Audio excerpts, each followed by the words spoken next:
I wish I had a garden. I wish I had a garden. একটা সেন্টেন্সে একবার had বলেছি, আরেকটা সেন্টেন্সে দুইবার হ্যাড বলেছি। তাহলে এখানে কোন বাক্যটা সঠিক? দুটি বাক্যই এখানে সঠিক, কিন্তু ভিন্ন ভাব প্রকাশ করছে। I wish I had a garden এটা বলতে বোঝায় রাইট নাও আমি ফিল করছি আমার যদি একটা বাগান থাকতো, তার মানে আমার বাগানটা নেই, কিন্তু আমি ফিল করছি যে বাগানটা থাকলে ভালো হতো। তাহলে এটা বর্তমানকে বোঝায়।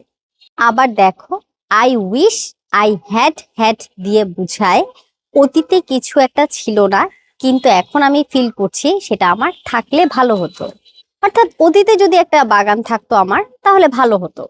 I wish I had a garden. আমি যদি বলি আমার যদি যথেষ্ট সময় থাকতো, I wish I had enough time.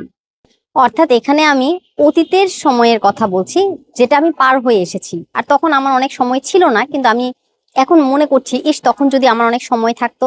I wish I had enough time.